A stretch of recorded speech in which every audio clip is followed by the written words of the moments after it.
And one of the things I've noticed is that right now we are struggling to fit it all in. A lot of teachers are struggling to fit it all in. This is what I hear.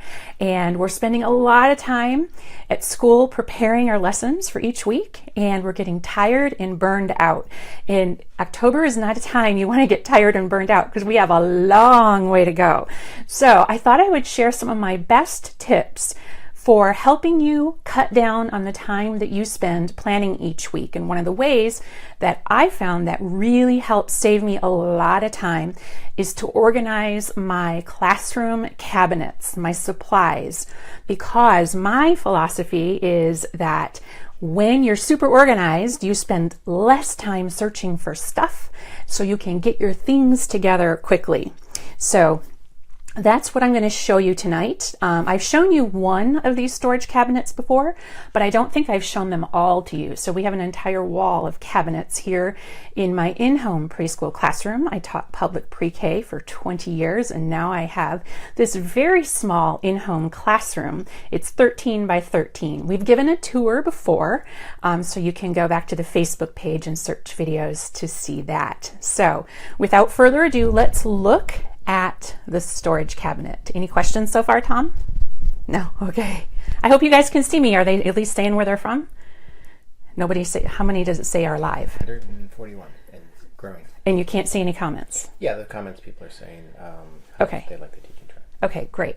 I just need to know that they're there. Okay, guys, so I'm going to turn this way a little bit.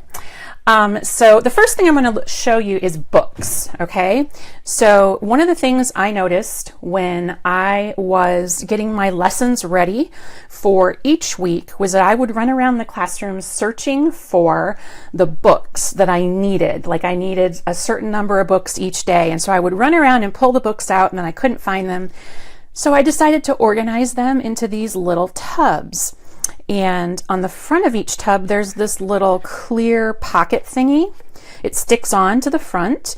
And some of these I bought at Walmart last summer, 2016, and they came with the pocket on them. But then they also sold some of these pockets at the Target Dollar Spot. So now I have a little label for each of these tubs. These are just my books. These are not the books that the kids are using right now. That's why they're stored in here. I have another place for those.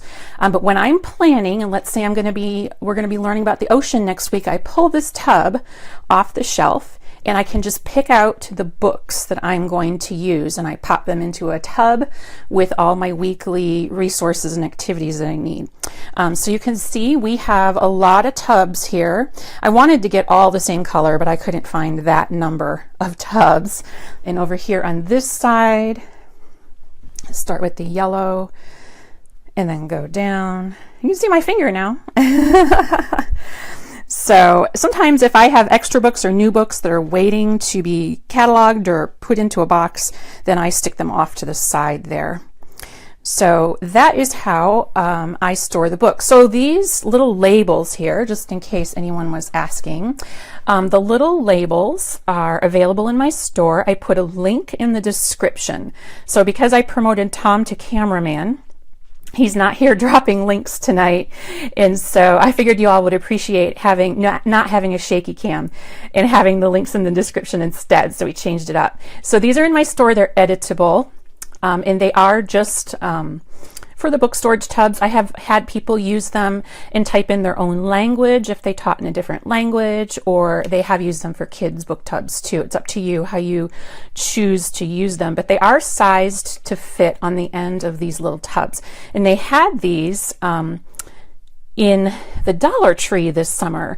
My friend Roz found them at the Dollar Tree, and by the time she bought them and told me about them, which was like 5 minutes, they were sold out like everywhere. But she got the teal ones, which I was super jealous of because teal is my favorite color. So anyway. Helen wants to know, how long did it take you to arrange all your resources? Oh my goodness, Helen, it was over time. You know, it's not like I spent one day doing this. So I didn't even find all the tubs on the same day. So I've always had my books in tubs. They just weren't colored before. They were white, and they weren't quite as deep as these. I like these because sometimes our picture books that we use with little kids are bigger and they're not like small and they can't fit into tiny tubs. So anyway, I've had them in there for, I don't know, honey, how long would you say? Like 10 years probably? Yeah. So, but I just bought a few tubs at a time because they're $1 a piece. And, you know, when I would go grocery shopping, I would just throw like 4 in my basket at Walmart, and then Tom wouldn't know. And then the next week, 4 more. And then I would start organizing them that way. People are talking about using the public library as a resource. Oh, absolutely. The public library is a great resource. Ordering books in advance to pick them up. Oh, absolutely. That's a fabulous way to get books. You don't have to buy them. These are all bargain books. They came from the Goodwill. They came from thrift stores. They came from different places like that. I'm going to go stand in front of it again. And I'm a thrifty shopper. So a lot of these are bargain books, and a lot of them are from the Scholastic book points. Can you pull a tub out so we can see? Sure. Let's see. This one looks like it's ready to be pulled out. So here's the books. They sit on the shelf in my tub. And when I'm ready to plan my ocean unit, I pull my books out. And this really helps because I can look at a book and go, oh, you know what? This book is probably not good for this group because, you know, they don't like whatever, or they're not interested in whatever, or this group needs more rhyming. So I want to make sure that I read The Little Old Lady Who Swallowed the Sea. And this group needs more nonfiction, so I'm going to use this one or whatever. So I can just pick and choose the books I'm going to use based on the needs of the kids in my class. And so that's what the books look like in the tubs. And basically what happens if a tub gets full, because that's happened before. When a tub gets full, then it needs to be what we call culled, meaning some of the books need to go away. So that's my rule. Like I can't buy any more books because I have no room for any more books. So every book I buy, I have to purge a book. And so Tom knows I just donated a whole bunch of books so to a needy teacher, and I hope to donate more. Okay. Okay, so we talked about how I use my books for planning. So that saves me a lot of time. I forgot to add a link in the description, but we have book lists. So somebody was talking about the library. We have book lists at Pre-K Pages. We have at least 30 book lists. So what you can do is you can go to Pre-K Pages and search book list, and then they'll all come up, and then you can just go there, and then when you're ordering books from the library, you can use that book list to help guide you. And those book lists were based on the books that are in these tubs here. Okay, so the next thing I'm going to talk about is up here. These are all of my supply tubs. So let's say I was going to do an ocean theme, and I had taken my books out and I was planning my lessons, and I decided we needed to do an activity with bingo daubers or something. I can quickly and easily grab my shoe, what is this, a plastic shoe tub, and grab the bingo daubers I need. Your book lists are very popular. Oh, thank you.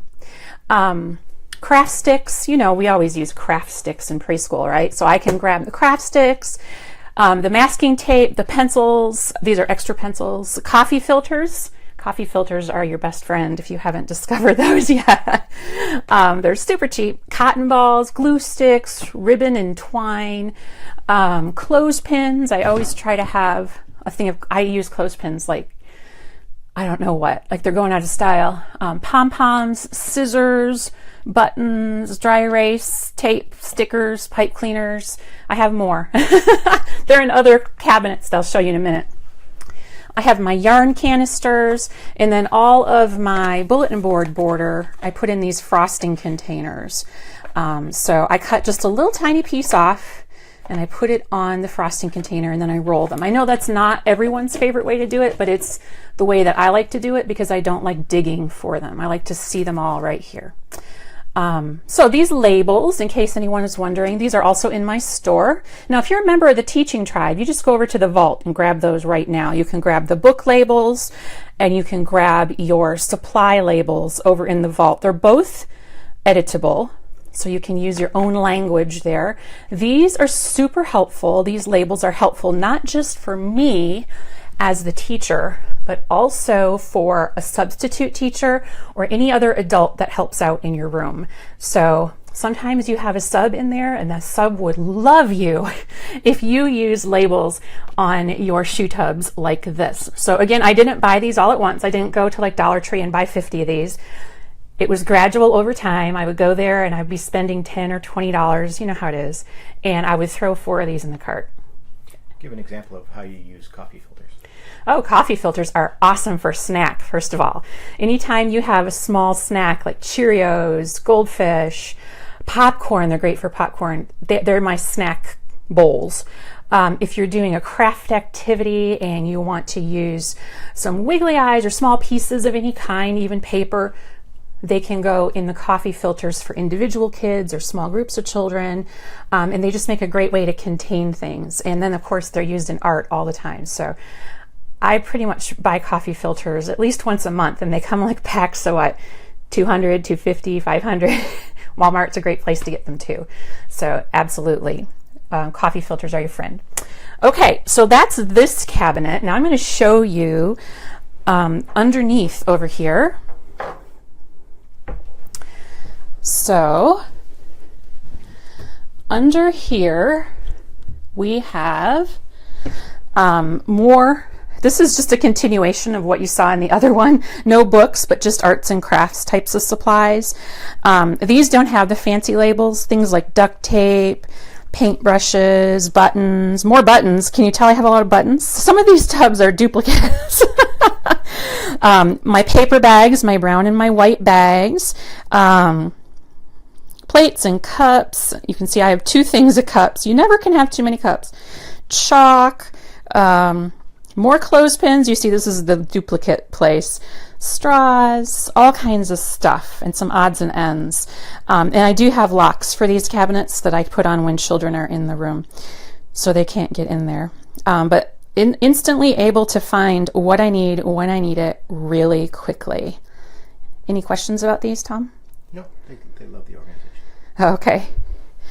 All right. And then up here on top, this is just a countertop here, and I have a blog post about this somewhere. I have all of these supplies in the drawers. I know there's fancy labels you can buy online that are real pretty and stuff, but this is just quicker and easier and cheaper.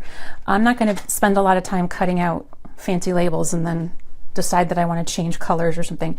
But this... You did this with a label maker. Label maker, yes. And this is just a nuts and bolts container from Walmart. They run about $10. And this came about because one time I was absent. It sounds like I'm absent a lot, but I'm really not. And I left some instructions for my substitute, and she left this note. She was very nice and diplomatic, but it was basically, I had a child who was bleeding and needed a Band-Aid, and I couldn't find one to save my life, and I could tell she was frustrated. So I had the Band-Aids in my desk, but she would have had to have dug for them. So I decided to just put everything here, because it's not just me in my room. There are other adults, and I don't want to be the only one who knows where everything is. And sometimes I can't find things. I'm sure that's never happened to you. But wiggly eyes, that's my favorite. Golf pencils. I have 2 drawers of golf pencils. My hot glue sticks, staples. That's another thing my substitute needed. My 20-year-old sticky tack. Jennifer uses scrapbook cases from Michael's. Scrapbook cases would work too. Awesome. Especially if you have a good coupon. So that's what's in here. And then these buckets are from the Dollar Tree.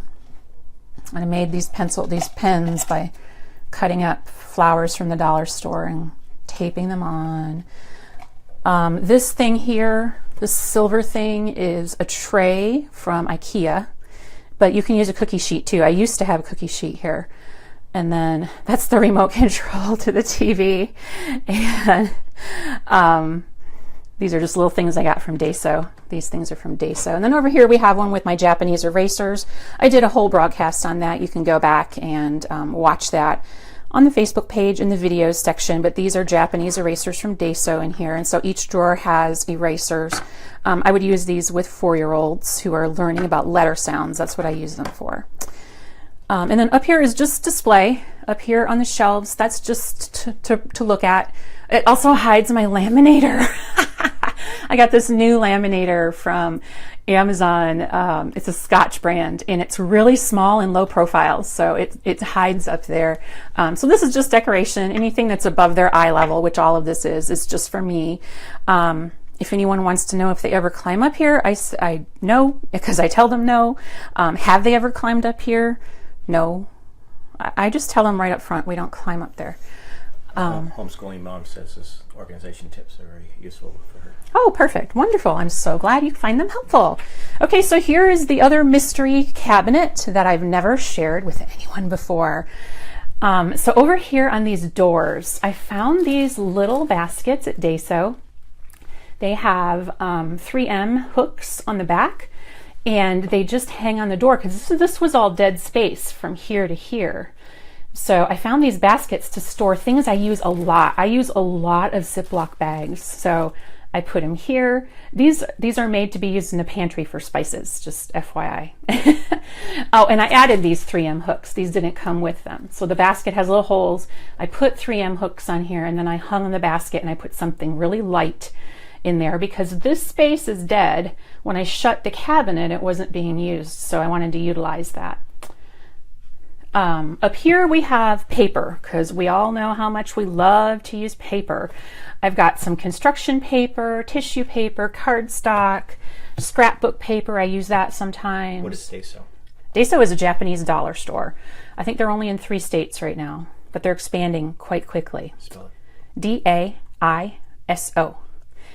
My paper cutter's up here, of course, out of the way, and these cabinets are locked when children are present. This is a little organization thingy here. I got that at Michael's. More paper. For some reason, I have a lot of contact paper. I only knew that when I started organizing, and I was like, wow, I have a lot of contact paper.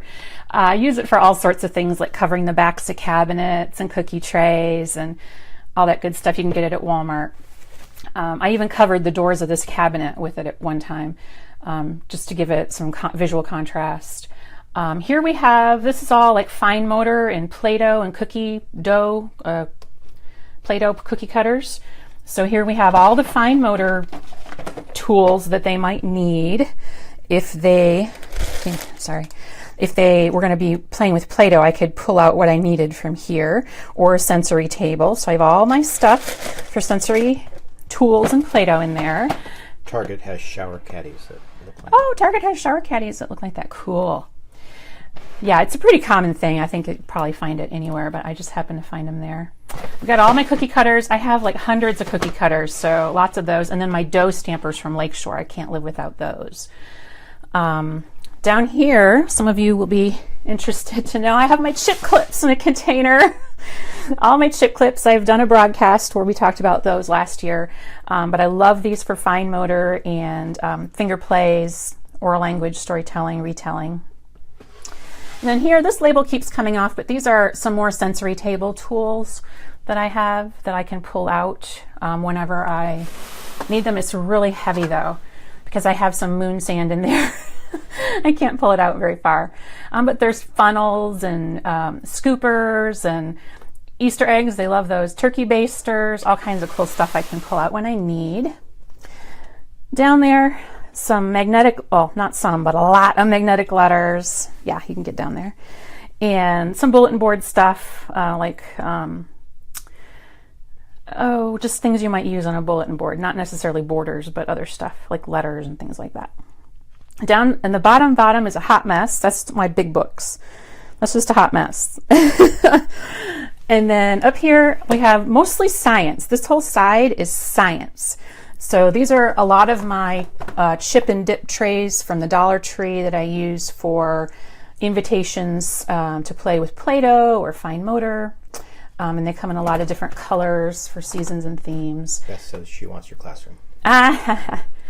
Tom might sell it to you for the right price. I'm just kidding. So these are all science tools. So when I do science experiments or I change out the stuff in my science center, then I can just open these up real quick and know that these are things that I might be using in the science center or science experiments.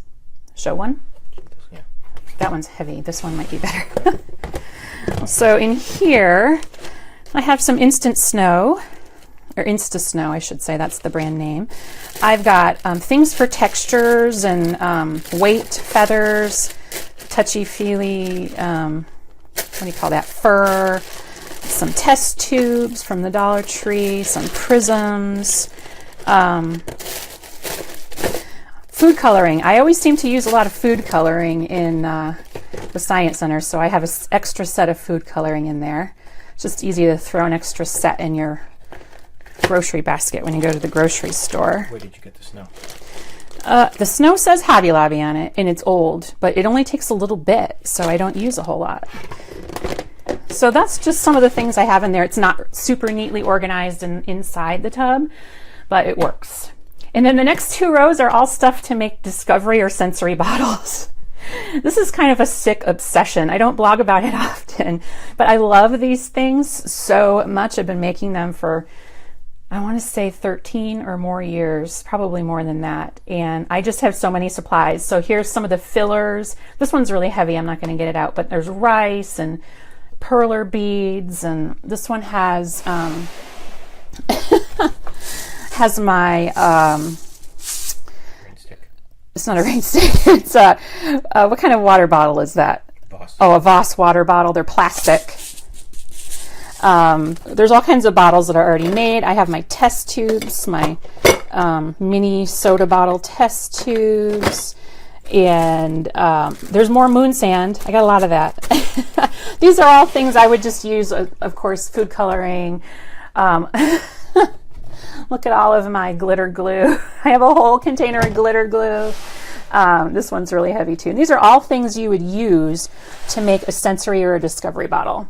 And then the bottom again, hot mess, too many books that don't fit. Aren't you lucky that your husband is so supportive of your passion for teaching?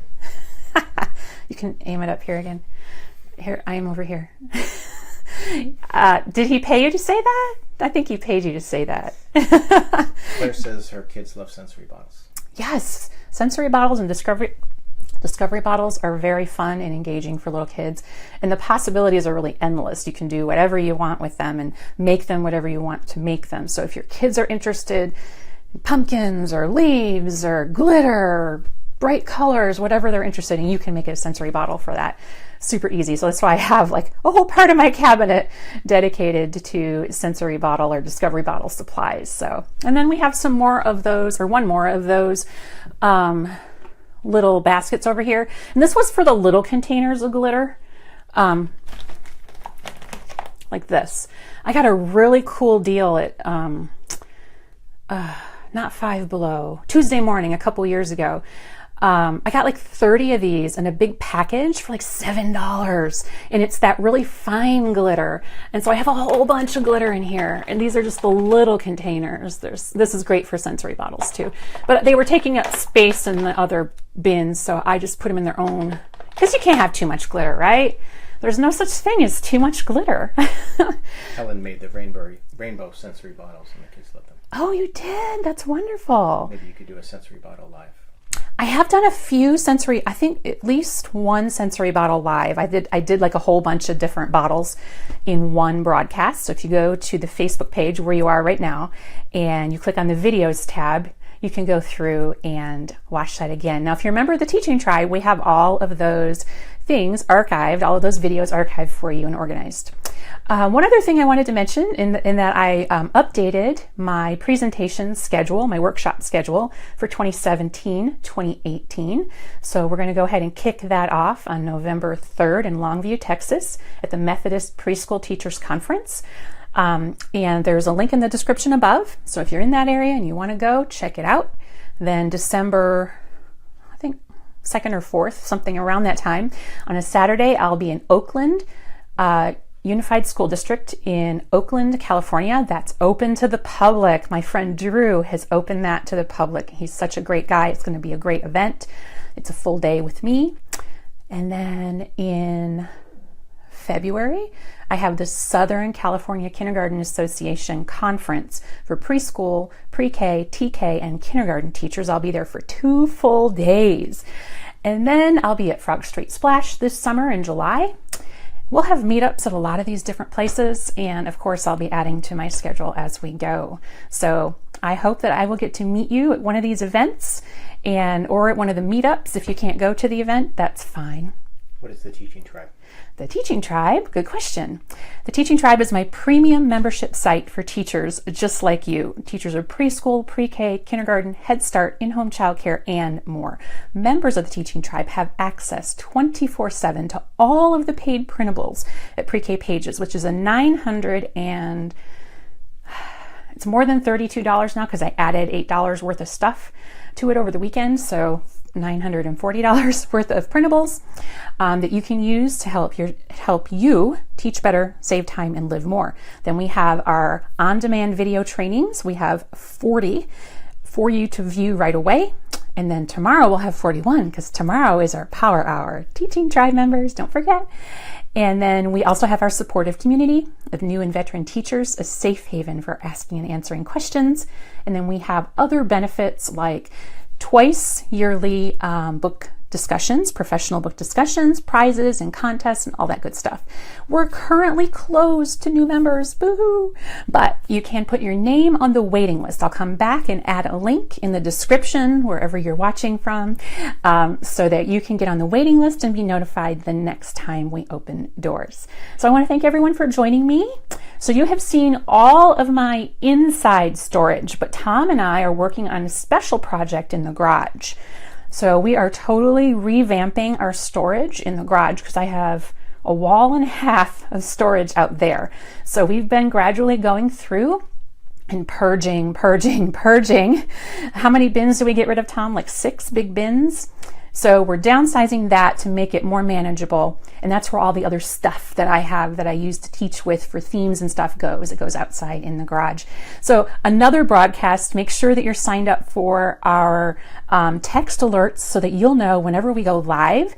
And then you'll know when we're going to be out in the garage. The weather's getting cooler here in Texas, so hopefully it will be sometime in the next month. But you text the number 81010. So you open your texting application on your phone and you type where it says type 81010, and then the place where you would type the message, you type the @ symbol, and then PREKPAG, the first few letters of the name of my site, Pre-K Pages. But that's the only number of characters they allowed. So if you do that, you'll get a text message whenever we go live. Any other questions before we go, Tom? Come to Pennsylvania, come to Michigan. Michigan and Pennsylvania are both on my list because I have one of my best friends that lives in Pittsburgh, and I have a good friend also, Devaney, if you're out there, in Pennsylvania. So that's on my bucket list. Michigan, I go there all the time because I have family there and that's where I'm from. So look for a meetup coming there soon. I just did one in Chicago. We've done one in Tampa, in Dallas, and then we have the others coming up. So thanks a lot for watching, guys. I'll see you Wednesday night, and have a great night. Bye.